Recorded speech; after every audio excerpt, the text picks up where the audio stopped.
ഞങ്ങൾ ഇന്ന് പോകാൻ തയ്യാറെടുക്കുന്നത് ജർമ്മനിയിലെ ബവേറിയ എന്ന സ്റ്റേറ്റിൽ സ്ഥിതി ചെയ്യുന്ന ഗാർമിഷ് പാർട്ടൻകിർchen എന്നുള്ള ഒരു ടൗണിലേക്കാണ്. ഇവിടെ വിൻ്റർ ആയതുകൊണ്ടും രാത്രി മുഴുവൻ അൺഎക്സ്പെക്റ്റഡ് ആയിട്ട് മഞ്ഞ് പെയ്തതുകൊണ്ടും ഞങ്ങൾക്ക് രാവിലെ കാറിൻ്റെ ഫ്രണ്ടൊക്കെ ഫുൾ ക്ലീൻ ചെയ്തിട്ടാണ് വണ്ടി സ്റ്റാർട്ട് ചെയ്യാൻ പറ്റുള്ളൂ. പിന്നെ ഇവിടുന്ന് ഏകദേശം ഒരു ആറ് മണിക്കൂറോളം നമ്മൾ ട്രാവൽ ചെയ്തിട്ട് വേണം ഈ ഗാർമിഷ് പാർട്ടൻകിർchen എന്ന് പറയുന്ന സ്ഥലത്ത് എത്താൻ വേണ്ടിയിട്ട്. നമ്മൾ രാവിലെ വെളുപ്പിനെ തന്നെ ഇറങ്ങി.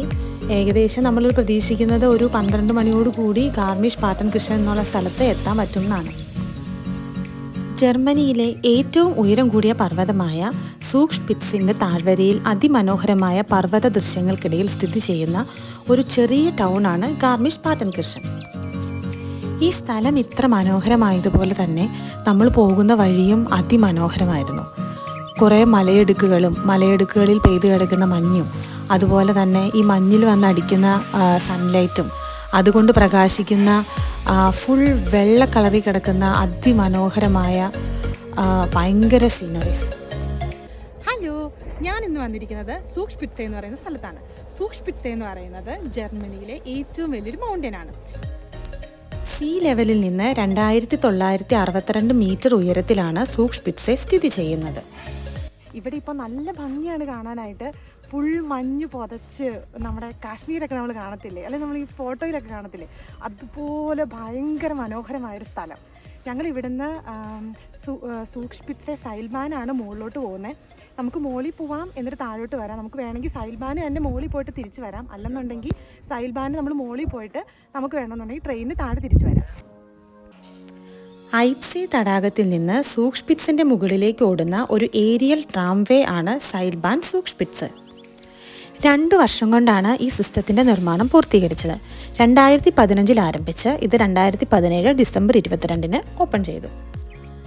ജർമ്മനിയിൽ നിന്നും ഓസ്ട്രിയയിൽ നിന്നും സൂക്ഷ്പിറ്റ്സിൻ്റെ ടോപ്പ് ടവറിലേക്ക് നമുക്ക് എത്താൻ സാധിക്കും. നിങ്ങളിപ്പോൾ കാണുന്നത് ഓസ്ട്രിയയിൽ നിന്ന് സൂക്ഷ്പിറ്റ്സിൻ്റെ ടോപ്പ് ടവറിലേക്കുള്ള സൈൽബാൻ ട്രാംവേ ആണ്. ഓൾറെഡി 2 വേൾഡ് റെക്കോർഡ്സ് സൂക്ഷ്പിറ്റ്സെ സ്വന്തമാക്കി വെച്ചിട്ടുണ്ട്. 3213 മീറ്റർ ഓടുന്ന ഈ സൈൽബാൻ കേബിൾ കാറിലെ ഏറ്റവും ദൈർഘ്യമേറിയ ഫ്രീസ്പാൻ എന്ന വേൾഡ് റെക്കോർഡും 127 മീറ്ററുള്ള ലോകത്തിലെ ഏറ്റവും ഉയരം കൂടിയ ട്രാംവേ സപ്പോർട്ട് ടവർ എന്ന റെക്കോർഡും സ്വന്തമാക്കി വെച്ചിട്ടുണ്ട്. ഇതാണ് സൈൽബാൻ സൂക്ഷ്പിറ്റ്സിൻ്റെ മെയിൻ എൻട്രൻസ്. നമ്മൾ ഇതിലൂടെ അകത്തോട്ട് കയറും. പിന്നെ നമുക്ക് വേണമെന്നുണ്ടെങ്കിൽ നേരത്തെ ടിക്കറ്റ് എടുത്ത് വെച്ചിട്ട് ഓൺലൈനായിട്ട് ടിക്കറ്റ് നമുക്ക് എടുത്തു വെച്ചിട്ട് നമുക്ക് ഇങ്ങോട്ട് വരാം. കാരണം ഒത്തിരി സീസൺ ടൈമൊക്കെയാണ്, ഒത്തിരി ആൾക്കാരൊക്കെ ഉണ്ടെന്നുണ്ടെന്നുണ്ടെങ്കിൽ നമുക്ക് ഒത്തിരി സമയം ഇവിടെ ക്യൂ നിൽക്കേണ്ടി വരും. പക്ഷേ ഞങ്ങൾ വന്ന സമയത്ത് ഒരുപാട് ആൾക്കാരൊന്നും ഉണ്ടായിരുന്നില്ല. അതുകൊണ്ട് തന്നെ ഞങ്ങൾക്ക് ഒത്തിരി ക്യൂവിൽ നിൽക്കേണ്ടിയും വന്നില്ല. ഞങ്ങൾ ഈ സ്ഥലത്തു നിന്നാണ് ടിക്കറ്റ് എടുത്തത്. അതിനുശേഷം ഞങ്ങൾ സൈൽബാനിൽ കയറാൻ വേണ്ടി പോവാണ്.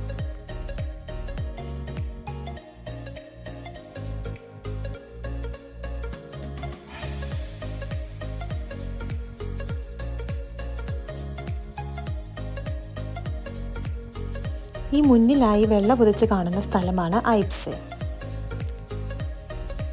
ഐപ്സയുടെ അടുത്തായി സ്ഥിതി ചെയ്യുന്ന ലോവർ സ്റ്റേഷനിൽ നിന്ന് 2950 മീറ്റർ ഉയരത്തിലായി സ്ഥിതി ചെയ്യുന്ന ടോപ്പ് സ്റ്റേഷനിലേക്കാണ് സൈൽബാൻ ടൂറിസ്റ്റിനെ എത്തിക്കുന്നത്.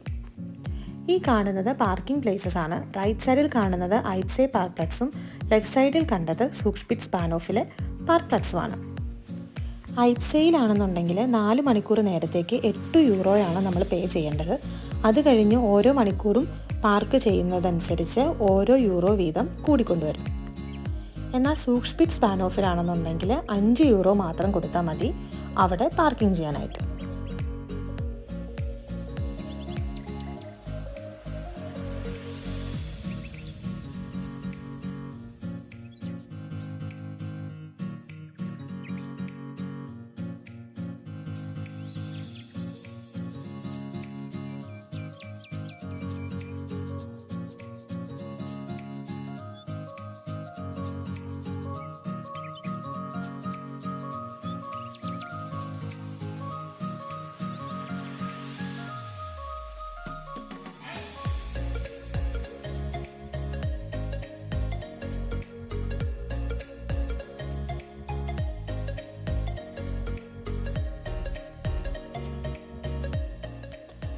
ഈ കാണുന്നത് മുഴുവൻ സൂക്ഷ്പിറ്റ്സിൻ്റെ ചരിത്രമാണ്.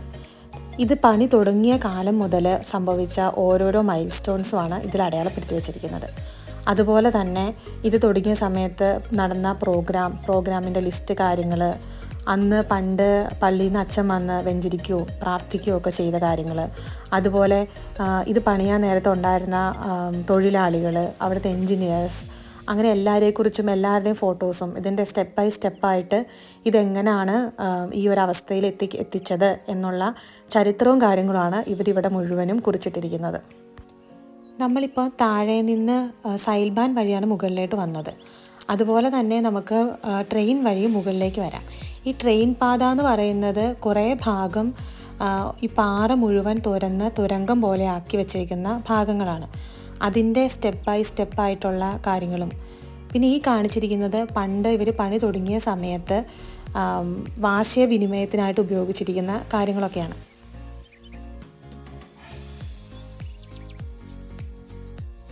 ജർമ്മൻകാർ പൊതുവായി പല സ്ഥലത്തും ലവ് ലോക്സ് കൊളുത്തിയിടാറുണ്ട്. അതവരുടെ അൺബ്രേക്കബിൾ ലവിനെയാണ് സൂചിപ്പിക്കുന്നത്. എന്തായാലും സൂക്ഷ്പിറ്റ്സിൻ്റെ മുകളിലുമുണ്ട് ഇതുപോലെ ലവ് ലോക്സ്. ഈ വഴിയിലൂടെ നമ്മൾ പോകുന്നത് സൂക്ഷ്പിറ്റ്സിൻ്റെ ഓസ്ട്രിയൻ സൈഡിലേക്കാണ്. ഈ ഡോർ ഓപ്പൺ ആവുന്നത് സൂക്ഷ്പിറ്റ്സിൻ്റെ വളരെ മനോഹരമായൊരു വ്യൂയിലേക്കാണ്.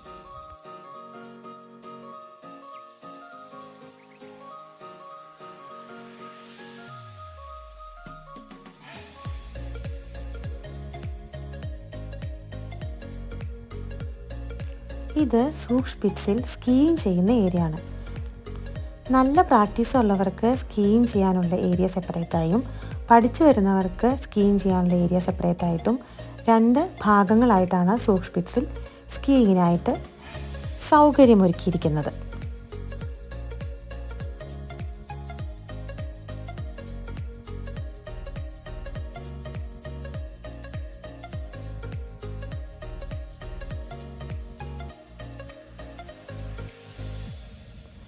ഞങ്ങളങ്ങനെ തിരിച്ചു പോകാനായിട്ട് ട്രെയിൻ സെലക്ട് ചെയ്തു. സൈൽബാൻ ആണെന്നുണ്ടെങ്കിൽ ആകെ 10 മിനിറ്റ് കൊണ്ട് നമുക്ക് ലോവർ സ്റ്റേഷനിൽ നിന്ന് ടോപ്പ് സ്റ്റേഷനിലേക്കും തിരിച്ചും എത്താൻ സാധിക്കും. ആ സമയത്ത് നമ്മൾ ട്രെയിനാണ് യാത്ര ചെയ്യുന്നതെന്നുണ്ടെങ്കിൽ ഏകദേശം 45 മിനിറ്റോളം ഈ ട്രാവൽ എടുക്കും. പിന്നെ ഈ കോസ്റ്റ് എല്ലാം നമ്മളെടുത്ത ആദ്യത്തെ ടിക്കറ്റിൽ 62 യൂറോയുടെ ടിക്കറ്റിൽ ഇൻക്ലൂഡഡ് ആണ്. നമ്മൾ ഇതിനു വേണ്ടി എക്സ്ട്രാ ടിക്കറ്റ് എടുക്കേണ്ട കാര്യമില്ല. അതുപോലെ നമ്മളിപ്പോൾ കാണുന്നത് നമ്മൾ താഴോട്ട് ഇറങ്ങിപ്പോയിക്കൊണ്ടിരിക്കുകയാണ്. അതുപോലെ ബാക്കി ടൂറിസ്റ്റുകൾ താഴെ നിന്ന് മുകളിലോട്ട് ട്രെയിൻ വഴി വരുന്നതാണ് നമ്മളിപ്പോൾ കണ്ടത്. ഈ ട്രെയിൻ വരുന്നത് മുഴുവനും ഒരു തുരങ്കത്തിൻ്റെ ഉള്ളിലൂടെയാണ്. അത് ഏകദേശം ഒരു 10 മിനിറ്റോളം എടുക്കും. അതിനുശേഷം നമ്മൾ ഇതുപോലെ കാഴ്ചകൾ കാണാൻ വേണ്ടി തുരങ്കമല്ലാത്ത സ്ഥലത്തേക്ക് ഇറങ്ങും. പാറ തുറന്നുകൊണ്ടാണ് ഈ ട്രെയിന് പോകാനുള്ള ടണൽ ഒരുക്കിയിരിക്കുന്നത്. ഈ കാണുന്ന കാഴ്ചകൾ മുഴുവൻ ഞാൻ ആസ്വദിച്ചെങ്കിലും ഞാൻ ചിന്തിച്ചത് മുഴുവനും ആ കാലഘട്ടത്തിൽ ഇത്രയേറെ പണിപ്പെട്ട് ഇതുപോലെയുള്ള സൗകര്യങ്ങൾ ഉണ്ടാക്കിയെടുത്ത ആൾക്കാരെക്കുറിച്ചാണ്.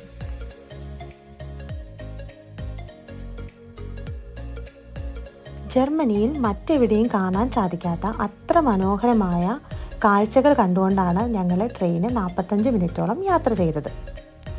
ഞങ്ങൾ ആക്ച്വലി ഇവിടെ എത്തിയ സമയത്ത് ഇവിടെ മഞ്ഞുപെയ്ത്തും മൂടലും ഒക്കെ ആയിരുന്നു. പക്ഷേ കുറച്ച് സമയം കഴിഞ്ഞപ്പോഴേക്കും മഞ്ഞ് പെയ്ത്ത് നിന്നു. അതുപോലെ സൂര്യൻ ഉദിക്കാൻ തുടങ്ങി. നിങ്ങൾ ഈ കാണുന്നത് പോലെ ചന്ദ്രനും സൂര്യനും മഞ്ഞും മഴയും വെയിലും എല്ലാം കണ്ടിട്ടാണ് ഞങ്ങൾ അവിടെ നിന്ന് തിരിച്ചു പോകുന്നത്. അപ്പോൾ ഇതാണ് നമ്മുടെ സൂക്ഷ്പിറ്റ്സ്. നിങ്ങൾക്ക് എൻ്റെ വീഡിയോ ഇഷ്ടപ്പെടുകയാണെന്നുണ്ടെങ്കിൽ ഉറപ്പായിട്ടും ലൈക്ക് ചെയ്യണം. പുതിയ വീഡിയോസിനായിട്ട് സബ്സ്ക്രൈബ് ചെയ്യണം. Thank you for watching.